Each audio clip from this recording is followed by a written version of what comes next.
taariikhdu markay ahayd 14 bishii toddobaad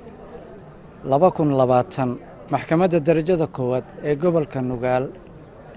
waxay xukun dila ku riday dilsuge Faarax Cabdi Maxamed ina Xaawo Jaamac 42 sano jir ah kadib xukunkaas markuu dhaqan gal noqday yaa taariikhdu markay ahayd 1 bishii sagaalaad 2020 xafiiska xeelaanta guud wuxuu qoray qoraal ah ku wargelin xukun sugadil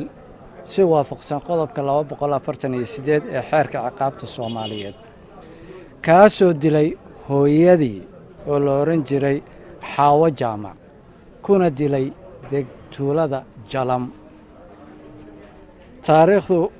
uu dilayna waxay ahayd 17 bishii lixaad 2020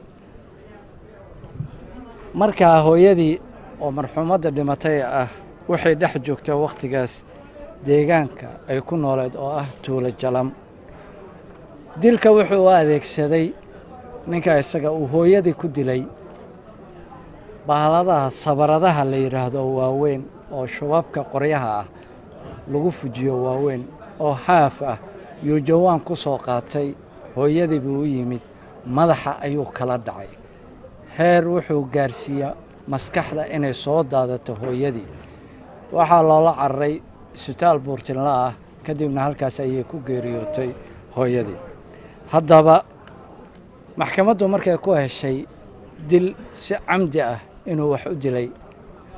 la baaray caafimaadkiisa dhakhaatiirtu soo cadeeyeen inuu caafimaadkiisu taam yahay dhimirkana uu waxba ka qabin dadkii dhaxlayaasha ahaa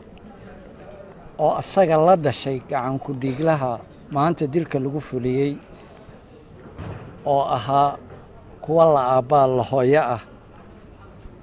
ayaa waxay soo codsadeen sidoo Allah u jideeyay shariicada islaamkana waafaqsan inay qisaasaan kadib 7 asagana 8 buu ku ahaa walaalihii 7 ay ahayn asagana 8 buu ku ahaa asaga marka laga saaro 7 kale waxay soo qoreen inay qisaas caawin Cabdi Maxamed oo qisaasta marxuumka fuliyay ayaa sheegay in dhammaan qoyskoodu ay ku qanacsan yihiin sida ay wax u dhacaan ayna iyagu codsadeen bismillaahir rahmaanir rahiim waxaan caawin Cabdi Caagani waxaan halkan ka cadeynayaa maanta oo bishu ay tahay 17 bishii 2020 Faarax Cabdi Caagani walaalkay ahaa oo hooyadii Xaawo Jaamac Cabdulla Tuula Jalam ku dilay magaalada Tuula Jalam 16 bishii lixaad 2020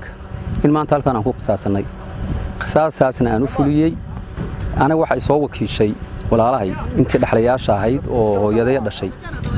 ayaa soo wakiilatay sidaasaan maanta qisaasti u fulin saxaafadana annaga ka codsanay ana codsaday waxaan ka codsaday xeer ilaalinta iyo maxkamaddaba inay keenaan si aan ummadda Soomaaliyeed uga faa'iideeno walaalaha iyo dadkii kale oo ehelada ahaa na ay u gaadho arrinta tani in macnaha ninka xaq laga oofiyay oo laga rogay